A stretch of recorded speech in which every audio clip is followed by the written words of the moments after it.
ونعوذ بالله من شرور أنفسنا ومن سيئات أعمالنا من يهده الله فلا مضل له ومن يضلل فلا هادي له وأشهد أن لا إله إلا الله وأشهد أن محمدا عبده ورسوله أما بعد فأعوذ بالله من الشيطان الرجيم يا أيها الذين آمنوا اتقوا الله حق تقاته ولا تموتن إلا وأنتم مسلمون يا أيها الناس اتقوا ربكم الذي خلقكم من نفس واحدة وخلق منها زوجها وبث منهما رجالا كثيرا ونساء واتقوا الله الذي تساءلون به والأرحام إن الله كان عليكم رقيبا يا أيها الذين آمنوا اتقوا الله وقولوا قولا سديدا يصلح لكم أعمالكم ويغفر لكم ذنوبكم ومن يطع الله ورسوله فقد فاز فوزا عظيما فإن خير الحديث كتاب الله وخير الهدي هدي محمد صلى الله عليه وسلم وشر الأمور محدثاتها وكل محدثة بدعة وكل بدعة ضلالة وكل ضلالة في النار فأعوذ بالله من الشيطان الرجيم وَلَقَدْ خَلَقْنَا الْإِنسَانَ وَنَعْلَمُ مَا تُوَسْوِسُ بِهِ نَفْسُهُ وَنَحْنُ أَقْرَبُ إِلَيْهِ مِنْ حَبْلِ الْوَرِيدِ إِذْ يَتَلَقَّى الْمُتَلَقِّيَانِ عَنِ الْيَمِينِ وَعَنِ الشِّمَالِ قَعِيدٌ مَا يَلْفِظُ مِنْ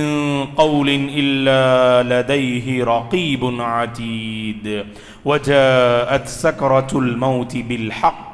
ذلك ما كنت منه تحيد ونفخ في الصور ذلك يوم الوعيد وجاءت كل نفس معها سائق وشهيد لقد كنت في غفلة من هذا فكشفنا عنك غطاءك فبصرك اليوم حديد وقال قرينه هذا ما لدي عتيد ألقيا في جهنم كل كفار عنيد مناع للخير معتد مريب الذي جعل مع الله إلها آخر فألقياه في العذاب الشديد قال قرينه ربنا ما أطغيته ولكن كان في ضلال بعيد قال لا تختصموا لدي وقد قدمت إليكم بالوعيد ما يبدل القول لدي وما أنا بظلام للعبيد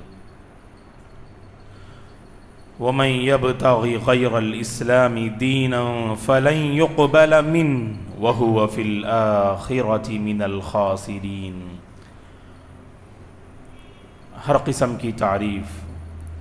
بزرگی اور بڑائی اس اللہ وحدہ لا شریک کے لیے ہے جس نے اس ساری کائنات کو پیدا کیا درود اور سلام ہو رحمت للعالمین خاتم النبیین محمد عربی صلی اللہ علیہ وسلم پر جن کے ذریعے اللہ تبارک و تعالی نے اس دین اسلام کو مکمل کیا صحابہ اکرام رضوان اللہ علیہ مجمعین تابعین تبع تابعین تمام مؤمن مرد اور عورتوں پر اللہ کی رحمت اور اس کی سلامتی ہو آمین محترم بزرگوں نوجوانوں اور قابل احترام میری ماں اور بہنوں گزشتہ جمعہ ہم لوگوں نے اسلام کی خوبیاں اس سلسلے میں چند باتیں ہم نے معلوم کی کہ دین اسلام دین فطرت ہے دین اسلام دین رحمت ہے دین اسلام انصاف پر مبنی دین ہے اس سلسلے میں کچھ باتیں ہم نے گزشتہ جمعہ آپ کے خدمت میں چند باتیں رکھیں اسی سلسلے کو آگے بڑھاتے ہوئے اس دین کی مزید کچھ خوبیاں آج کے اس جمعہ میں ہم آپ کی خدمت میں رکھنے کی ہم کوشش کریں گے دین اسلام کی خوبیاں ہم جانیں دوستو جس دین سے ہمارا تعلق ہے اس دین کی کیا خوبیاں ہیں اس دین کی کیا خصوصیات ہیں جب یہ ہم جانتے ہیں تو اس دین کو اپنانا، اس دین پر عمل کرنا آسان ہوتا ہے۔ اگر انسان کو پتہ چل جائے اللہ تبارک و تعالی نے اسے اس کائنات میں موجود جو مختلف مذاہب ہیں ان مذاہب میں سب سے بہترین مذہب اور دین اسلام کی شکل میں جو اللہ نے اسے عطا کیا، تو اگر اس کی خوبیاں وہ جان لیں تو ان خوبیوں کو جاننے کے بعد اس دین کی تعلیمات پہ عمل کرنا بہت آسان ہوگا باذن اللہ۔ یہ دین اسلام کی سب سے بڑی خصوصیت اور اس کی سب سے بڑی خوبی یہ ہے، یہ دین توحید پر قائم ہے۔ یہ دین توحید ہے۔ اللہ تبارک و تعالی نے اپنے بندوں کو جس عظیم مقصد کے لیے پیدا کیا، اس مقصد کی یاد دہانی اسی دین کے ذریعے سے ممکن ہے۔ اور انبیاء کو بھیجے جانے کا جو مقصد تھا کہ اللہ کے بندوں کو اللہ سے ملانا، تو گویا کہ یوں سمجھ لیجئے کہ وحدانیت اور ایک اللہ کی بندگی یہ اس دین کی سب سے بڑی خوبی ہے۔ اور اس دین میں شرک کی کس گنجائش نہیں، اس دین میں بدعات و خرافات کی کوئی گنجائش نہیں۔ اس دین میں یا اس دین کی تعلیم تو یہ ہے کہ ہمارا سر اگر جھکے تو صرف رب ذوالجلال کے آگے جھکنا چاہیے۔ زندگی کے کسی بھی مرحلے اور موڑ میں ایسا نہ ہو کہ ہم شرک کا کوئی نہ کوئی دروازہ اپنی زندگی میں کھول دیں۔ کہا اسلام نے اس کو برداشت نہیں کیا۔ اگر کسی کی موت شرک پر ہو، آگاہ کرتے ہوئے کہا کہ اس کی آخرت تباہ و برباد ہو جائے گی اور اس کا ٹھکانہ تو جہنم ہے، اور ایسے لوگوں پر جنت کو اللہ نے حرام قرار دیا ہے۔ اور حقیقی کامیابی اور حقیقی کامرانی قیامت کے دن حاصل کرنے والے وہ بندے ہوں گے جو اس زندگی میں توحید پہ قائم رہتے ہیں، اللہ کی بندگی پر اپنی زندگی کو قائم رکھتے ہیں۔ ایسے ہی لوگ یاد رکھیں قیامت میں حقیقی کامیابی حاصل کرنے والے ہوں گے۔ تو دیکھیں اللہ نے ہمیں توحید سے نوازا۔ ان مسلمانوں کی زندگی کو آپ پڑھ کے دیکھیں جن کی زندگی توحید سے ہٹی ہوئی ہے۔ بظاہر ایک موحد انسان کی زندگی میں آزمائشیں آتی ہیں، تکالیف کا سامنا کرنا پڑتا ہے، ہزار مصیبتیں سہی ایک موحد انسان کی زندگی میں، لیکن اس کے دل میں جو سکون کی کیفیت ہوتی ہے دوستو، مشرک بندہ اس نعمت سے محروم ہمیں نظر آتا ہے۔ حقیقی سکون جو ایک انسان کو حاصل ہو سکتا ہے وہ اسی توحید کے ذریعے سے۔ مشرک گھرانوں کو آپ دیکھیے، آپ بظاہر انہیں نعمتیں مل رہی ہیں، ناز و نعم میں پل رہے ہیں، بظاہر ایسا لگتا ہے کہ دنیا کی آسائشیں ان کے قدموں پر لا کر ڈال دی گئی ہیں، پھر بھی دل کا جو حقیقی چین و سکون ہے مشرک بندے اس سے محروم نظر آتے ہیں۔ توحید سکون حاصل کرنے کا سب سے واحد اور سب سے اہم ذریعہ ہے دوستو۔ اس نعمت کو باقی رکھیے اپنی زندگی میں، اس نعمت کو اپنی زندگی میں باقی رکھیے۔ اس دین کی بنیاد ہی توحید پر ہے۔ اگر بنیاد میں کوئی خلل ہو، عمارت آپ کی کتنی عالی شان کیوں نہ ہو، یاد رکھیں اس عمارت کی کوئی قدر و منزلت نہیں جس عمارت کی بنیاد ہی کمزور ہو۔ تو لہٰذا آپ اخلاق کو اپناتے ہیں،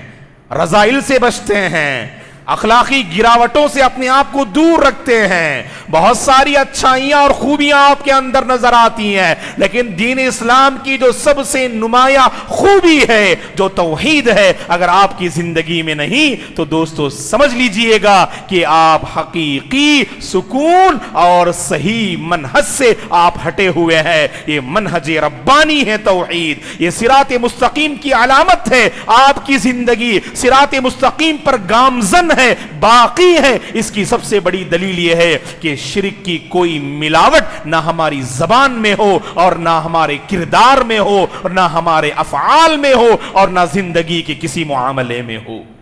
اس خوبی کو ہمیں اپنانے کی ضرورت ہے۔ اس خوبی کو ہمیں اپنانے کی ضرورت ہے. یہ نبی ابراہیم کی زندگی کا پیغام بھی ہے اور ہمارے نبی کی زندگی کا پیغام بھی یہی ہے کہ توحید، اور اسی توحید کو لے کر اللہ کے نبی نے مکہ کی 13 سالہ زندگی جو نبی بنائے جانے کے بعد آپ نے اسی پر محنت کی، اور اسی توحید کو لے کر آپ تنہائی میں لوگوں سے آپ نے ملاقات کی، جماعت سے آپ نے ملاقات کی، تجارتی قافلوں سے آپ نے ملاقات کی، مشرکین کے تانے آپ نے سنے، اور مشرکین کی جانب سے آنے والی ہر اذیت کو، ہر تکلیف کو آپ نے اسی توحید کی خاطر برداشت کیا صلی اللہ علیہ وسلم نے. تو ہمیں بھی چاہیے دوستو، ہو سکتا ہے کہ ہمارا کوئی خاندانی رسم و رواج ہو جو شرک پر مبنی ہو، جو بدعت پر مبنی ہو، جو خرافات پر مبنی ہو، بحیثیت مسلمان ہماری یہ ذمہ داری ہے ہم اس سے دور رہیں اور اپنے گھر والوں کو بھی اس سے دور رکھیں. اپنے گھر میں دین اسلام کی اس سب سے بڑی خوبی کو یعنی عملاً لے آنے کی ضرورت ہے دوستو. ورنہ جانتے تو ہیں ہم کہ توحید کیا ہے، شرک کی علامتیں کیا ہیں، بدعات و خرافات کسے کہتے جانتے ہیں، لیکن جب پریکٹیکل لائف میں اگر اپنے خاندان کے کسی غلط رسم و رواج سے ہمارا سامنا ہو جائے، وہاں ہم کمزور نظر آتے ہیں. باہر بہت کچھ کہتے ہیں اور کرتے ہیں، جب گھر کی بات آتی ہے نا تو اللہ کے کتنے ایسے بندے ہیں جو بدعات و خرافات کو اپنا لیتے ہیں محض یہ کہہ کر یہ ہمارے خاندان کا رسم و رواج ہے جو باپ دادا سے چلا آ رہا ہے. ایک موحد بندے کی یہ پہچان نہیں دوستو. گھر کے ہر فرد کو توحید کا سبق پڑھائیے، گھر کے ہر فرد کو توحید کی تعلیم دیجیے، گھر کے ہر فرد کو موحد بنانے کی کوشش کیجیے. یاد رکھیں یہ آپ پر سب سے وہ عظیم ذمہ داری ہے جو اللہ نے آپ کے کاندھوں پہ ڈال کے رکھی ہے. کھلانا پلانا تو ہے، وہ کہنے کی ضرورت نہیں ہے. باپ اپنے بچوں اور بیوی کا خیال رکھتا ہے، کھلانے پلانے اور دنیاوی ضروریات کو یعنی مکمل کرنے کے سلسلے میں آپ کے اپنے بچوں اور گھر والوں کی جو اخروی ضرورت ہے توحید کی شکل میں اسے مکمل کرنے کی کوشش کیجیے دوستو. دین اسلام کی ایک اور خوبی جو ہمیں نظر آتی ہے وہ یہ دوستو، اسلام مل جل کر رہنے کی تعلیم دیتا ہے. اللہ اکبر. اس نے نفرت کو پسند نہیں کیا، اس نے بغض و عداوت کو پسند نہیں کیا، اس نے پسند کیا تو محبت و الفت کو اس نے پسند کیا. اسلام کا پیغام محبت و الفت ہے، اسلام کا پیغام مل جل کر رہنا ہے، اسلام کا پیغام نفرت و کدورت کو مٹانا ہے. یہ اسلام کی وہ عظیم خوبی ہے دوستو جو دیگر مذاہب میں ہمیں نظر نہیں آتی. اللہ اکبر. اسلام کی تعلیم پہ آپ غور کر کے دیکھیں اسلام کیا پیغام دیتا ہے. کہا لا يحل لمسلم ان يهجر اخاه فوق 3 لیال. اللہ کے نبی نے فرمایا صلی اللہ علیہ وسلم نے کسی مسلمان کے لیے جائز نہیں وہ 3 دن سے بڑھ کر اپنے بھائی سے قطع تعلق کر لے. 3 دن سے بڑھ کر اپنے بھائی سے قطع تعلق کرنے کی اجازت نہیں دی گئی. اگر آپ کی لڑائی اپنے بھائی سے ہو جائے، بھائی سے مراد سگے بھائی بھی ہو سکتے ہیں، یا نہیں تو آپ کے جو ہے یعنی جو ایمانی رشتہ ہے وہ بھائی بھی یہاں مراد ہو سکتے ہیں، کہ کسی سے آپ کی لڑائی ہو گئی، دوست و احباب میں سے، رشتہ داروں میں سے، عزیز و اقارب میں سے کسی سے آپ کی لڑائی ہو جائے، شریعت نے کہا کہ 3 دن تک اس غصے کا اظہار آپ کر سکتے ہیں. 3 دن تک غصے کا اظہار کیجئے اور 3 دن کے بعد آپ کا غصہ ٹھنڈا ہو جانا چاہیے اور آگے بڑھنا چاہیے اور اس سے ملاقات کر لیں اور اپنے تعلقات کے سلسلے کو آگے بڑھائیں. کہا صلی اللہ علیہ وسلم نے 2 بچھڑے ہوئے انسان جو آپس میں گفتگو نہیں کرتے ان میں سب سے بہتر وہ ہے وَخَيْرُهُمَا الَّذِي يَبْدَأُ بِالسَّلَامِ جو آگے بڑھتا ہے اور سلام کے ذریعے پہل کر کے اپنے تعلق کو بہتر بنانے کی کوشش کرتا ہے. تو سوچ کے دیکھیں دوستو اسلام کی یہ تعلیم مل جل کر رہنے کی، اس تعلیم پر غور کرنے کی ضرورت ہے. اور آج امت مسلمہ کا کیا حال ہے دوستو، خود ہم اپنی زندگی کا جائزہ لے کر دیکھیں. خاندان والوں کا جائزہ لے کر دیکھیں کہ ہمارے اپنے خاندان میں کتنے ایسے رشتہ دار ہمیں نظر آئیں گے جو برسوں سے ہم ان سے بات نہیں کرتے ہیں، کئی مہینے اور سال گزر جاتے ہیں،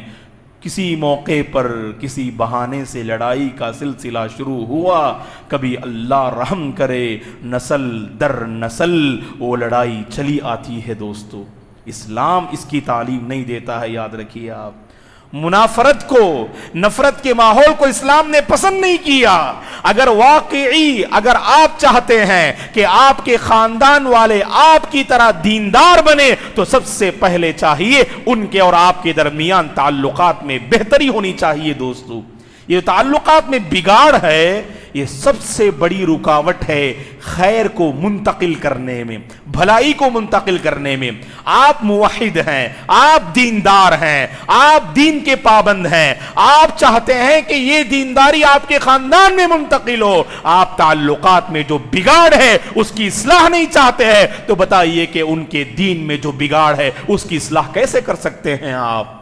تو اسی لیے گزارش یہ ہے دوستو، دین میں جو بگاڑ جو ہمیں نظر آتا ہے اپنے گھر والوں اور خاندان میں، اس بگاڑ کی اگر ہم اصلاح چاہتے ہیں تو تعلقات میں جو بگاڑ ہے اس بگاڑ کو ختم کرنا ہوگا، اس بگاڑ کو پہلے درست کرنا ہوگا، تبھی ہم نے دین میں موجود بگاڑ کو ہم ختم کر سکتے ہیں۔ سامنے والے کو یہ باور کرائیے وہ تعلیم اسلام سے محروم ہے، اسلام کی تعلیم اسے نہیں معلوم، لیکن آپ کو تو معلوم ہے کہ اسلام مل جل کر رہنے کی تعلیم دیتا ہے۔ 3 دن سے بڑھ کر اگر آپ بات نہیں کریں گے، ممکن ہے کہ آپ کے اعمال اللہ کے دربار میں قبول نہ ہوں، آپ کے اعمال معلق ہوں گے، لٹکا دیے جائیں گے جب تک کہ آپ کے آپسی تعلقات میں بہتری نہ آ جائے۔ ایسی وعیدیں کیوں سنائی گئی؟ تاکہ اسلام چاہتا ہے کہ ایسی سوسائٹی قائم کریں اور ایسا معاشرہ قائم کریں کہ جن کے دلوں میں اتحاد ہو اور جن کے دلوں میں آپسی محبت ہو، ایسا معاشرہ اسلام قائم کرنا چاہتا ہے۔ دوستو، تو لہٰذا اللہ کی خاطر اگر ہمارے دلوں میں دشمنیاں ہیں، کدورتیں ہیں، ختم کیجئے دوستو، ہمت کیجئے، آگے بڑھیے اور اپنے خاندان والوں سے رابطہ قائم کیجئے، گرچہ وہ غلطی پر کیوں نہ ہوں۔ لوگ کہتے ہیں ہم ان سے اس لیے تعلق نہیں رکھتے ہیں کیونکہ وہ یعنی ان کی زندگی میں ایسی جو ہے بدعات ہیں اور ایسی غلط چیزیں ہیں، اس طرح سے کہتے ہوئے آپ ان سے دور رہیں گے۔ بتائیے کہ ان کی اصلاح کون کرے گا؟ دین انہیں کون سمجھائے گا؟ سنت رسول کی ان کے سامنے کون وضاحت کرے گا؟ بدعات سے انہیں کون آگاہ کرے گا؟ شرک سے انہیں کون بچائے گا؟ اگر آپ کے ان کے درمیان میں فاصلے ہوں، یاد رکھیے یہ فاصلے اصلاح، ان فاصلوں کے ذریعے آپ اصلاح کا فریضہ انجام نہیں دے سکتے۔ ان فاصلوں کو ختم کیجئے، ان دوریوں کو مٹائیے اور ان سے قریب ہو جائیے، اور ایسا درد اور ایسی تڑپ آپ ان کے سامنے دکھائیے کہ وہ مجبور ہو جائیں اپنی بدعت کو چھوڑنے پر، اپنی غلطی سے باز رہنے پر وہ باز آ جائیں۔ ایسے ہی مخلص اور درد مند لوگوں کی آج ضرورت ہے۔ دوستو، ہم عموماً جذبات میں آ جاتے ہیں جب کوئی برائی دیکھتے ہیں، ہم عموماً جذبات میں آ جاتے ہیں جب کوئی برائی دیکھتے ہیں، اور اس کا نتیجہ یہ ہوتا ہے کہ تعلقات میں بگاڑ وہاں شروع ہو جاتا ہے۔ خاندان والوں میں سے کوئی غلطی کر رہا ہے، انسان ہے غلطی کر رہا ہے، ہم یہ نہیں کہتے ہیں کہ غلطی میں اس کا ساتھ دیجئے اور غلطی کو آپ جو ہے غلط تسلیم نہ کیجئے، یہ ہمارا پیغام نہیں، بلکہ ہم تو کہتے ہیں آپ غلطی کرنے والے کے قریب ہو جائیے اور اس کے سامنے غلطی کو اس قدر درد مند الفاظ میں اور درد مند انداز میں بیان کیجئے کہ غلطی کرنے والا اپنی غلطی کو چھوڑنے پر مجھے مجبور ہو جائے۔ ہم غلطی کرنے والے کے پاس پہنچتے تو ہیں اور اس سے گفتگو کرتے تو ہیں، لیکن ہمارا انداز کچھ ایسا جارحانہ ہوتا ہے، ہمارا انداز کچھ ایسا جو ہے نرالا نہیں ہوتا کہ سامنے والا اپنی غلطی کو تسلیم کر لے، بلکہ ہوتا یہ ہے اگر وہ ایک غلطی کرتا ہے تو ہمارا کچھ ایسا خراب انداز ہوتا ہے کہ وہ ایک غلطی نہیں، ہماری گفتگو کے بعد اس کے اندر 10 غلطیاں آ جاتی ہیں۔ تو یہ اسلوب صحیح نہیں ہے دوستو۔ غلطی کرنے والے کے ساتھ ایسا معاملہ نہیں ہونا چاہیے، بلکہ اس کی اصلاح کی اگر آپ فکر کریں، اللہ سے توفیق کا مطالبہ بھی کریں، آپ اس کی ہدایت کے مسئلے کو لے کر اللہ سے دعا کریں، ضرور اللہ تعالیٰ اس کے دل کو اس ہدایت کے لیے اور صحیح بات کے لیے اللہ ضرور نرم کر دیں گے۔ دوستو، کیا کبھی ہم نے اللہ سے دعا کی؟ ہمارے اپنے خاندان میں کتنی غلط چیزیں ہم دیکھتے ہیں، غلطی کرنے والوں کی ہدایت کے سلسلے میں کیا کبھی ہم نے اللہ سے دعا کی؟ دوستو معاف کیجئے گا، بہت کم بندے ایسے ہوتے ہیں جو اس مسئلے کی فکر کرتے ہیں اور اللہ سے دعا کرتے ہیں، ورنہ صرف ہم جذبات سے کام لیتے ہیں، جوش سے کام لیتے ہیں اور اپنے ہوش کو کھو بیٹھتے ہیں، جس کے نتیجے میں خاطر خواہ تبدیلی ہمارے خاندان میں نہیں ہوا کرتی۔ لہٰذا اسلام کی اس خوبی کو ذہن میں رکھیے،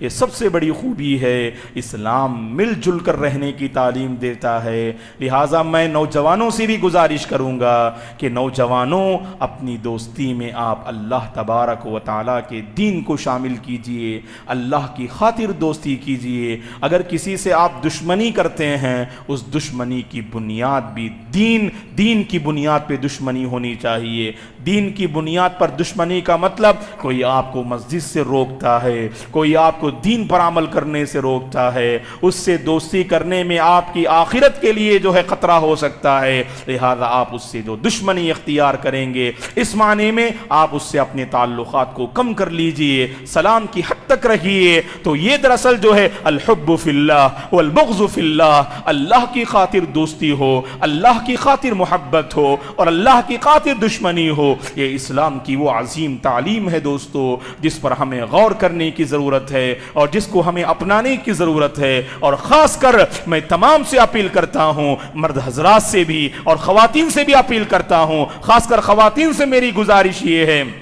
کہ وہ بھی اپنے تعلقات پر نظر ثانی کریں کہ ان کے خاندان میں کتنی ایسی خواتین ہوتی ہیں جن کے ساتھ ان کے تعلقات بالکل ختم ہو جایا کرتے ہیں، بات چیت کا سلسلہ بند ہو جاتا ہے۔ تعلقات کے اس بگاڑ کو ختم کرنے کی کوشش کیجئے، آگے بڑھیے اور فون کے ذریعے سے ہی انہیں سلام پیش کیجئے تاکہ وہ بندہ یا وہ شخص یا وہ انسان آپ سے اپنے تعلقات کے سلسلے کو آگے بڑھا سکے، اور خاندان میں جو دشمنیاں پائی جا رہی ہیں انہیں ہمیں ختم کرنے کی ضرورت ہے، اور محبت کو اور مل جل کر رہنے کا جو پیغام ہے اس پیغام کو ہمیں عام کرنے کی ضرورت ہے دوستو۔ اسی طرح دین اسلام کی ایک بڑی خوبی یہ ہے، یہ قدم قدم پر یہ دین ہماری رہنمائی کرتا ہے دوستو۔ ایسا نہیں کہ زندگی کا کوئی ایسا موڑ آپ کی زندگی میں آیا کہ جس موڑ میں اسلام نے کہا کہ ہمارے پاس کوئی سلوشن نہیں، ہمارے پاس اس کا کوئی حل نہیں ہے، ایسا نہیں ہے دوستو۔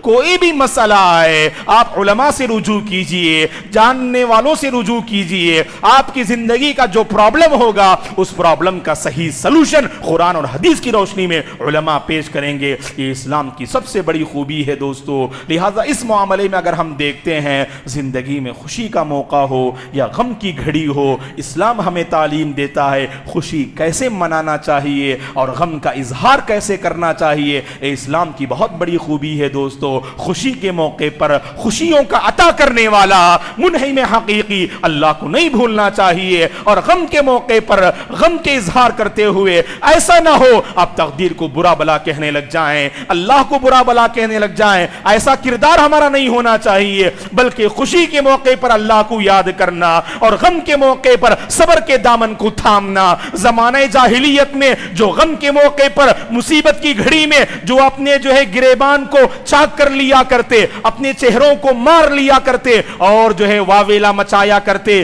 یہ معاملہ ہمارا نہیں ہونا چاہیے۔ لیس ملنا من ضرب الخدود ومن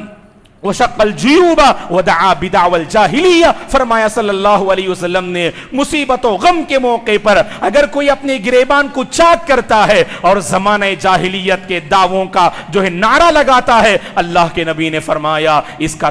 کا شمار ہمارے طریقے میں سے نہیں اور ہم میں سے یہ بندہ نہیں ہے۔ تو اس کو رکھ کر دیکھیے آپ محرم کی 10ویں تاریخ کو اللہ ہدایت دے کہ دین کے نام پر اسلام کا لبادہ اوڑھتے ہوئے کتنے ایسے مسلمان ہیں نام لیوا مسلمان جو اسلام کو بدنام کرتے ہیں. شہادت حسین کے مسئلے کو لے کر یہ لوگ غم کا اظہار کرتے ہیں, جبکہ اسلام کی تعلیم تو یہ ہے کہ اگر کسی کی موت ہو جائے وہ فیصلہ خداوندی ہے, تو لہٰذا 3 دن سے بڑھ کر آپ سوگ منا نہیں سکتے, غم کا اظہار نہیں کر سکتے. 3 دن تک غم منانے کی گنجائش رکھی گئی. غم منانے کا بھی مطلب آپ کی آنکھوں سے آنسو جاری ہو سکتے ہیں اور دل افسردہ ہو سکتا ہے اور دل غمگین اور نڈھال ہو سکتا ہے, اور اس کا یہ مطلب نہیں کہ ان 3 دنوں میں جو چاہیں کر سکتے ہیں, آپ جو چاہیں کر سکتے ہیں. اسلام نے اسے پسند نہیں کیا, بلکہ کہا اللہ کے نبی کے لخت جگر ابراہیم کی موت ہو جاتی ہے, اللہ کے نبی وہاں پہنچتے ہیں, لخت جگر کی موت ہو چکی. آپ نے فرمایا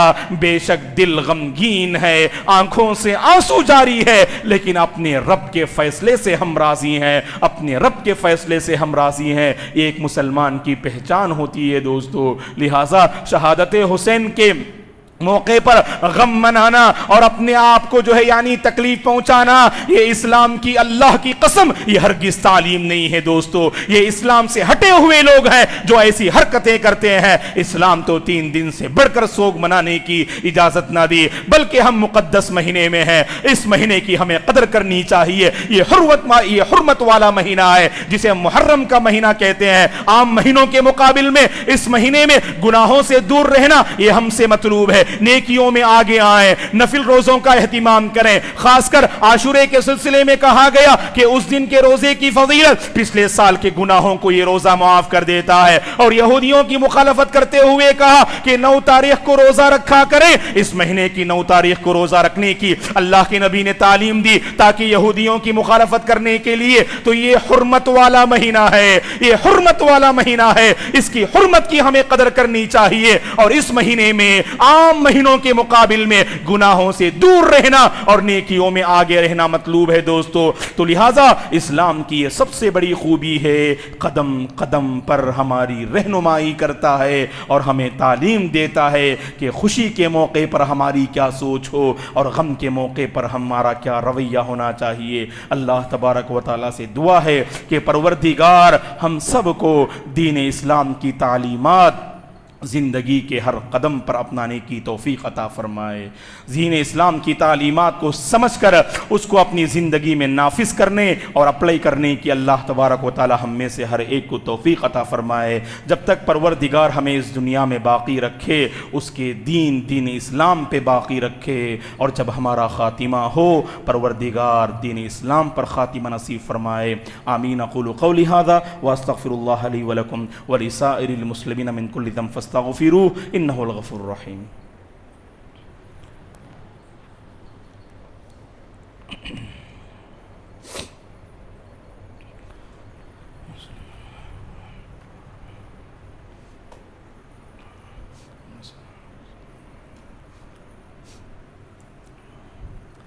إن الحمد لله نحمده ونستعينه ونستغفره ونعوذ بالله من شرور أنفسنا ومن سيئات أعمالنا من يهده الله فلا مضل له ومن يضلل فلا هادي له وأشهد أن لا إله إلا الله وأشهد أن محمدا عبده ورسوله أما بعد فأعوذ بالله من الشيطان الرجيم إن الله وملائكته يصلون على النبي يا أيها الذين آمنوا صلوا عليه وسلموا تسليما اللهم صل على محمد وعلى آل محمد كما صليت على إبراهيم وعلى آل إبراهيم إنك حميد مجيد اللهم بارك على محمد وعلى آل محمد كما باركت على إبراهيم وعلى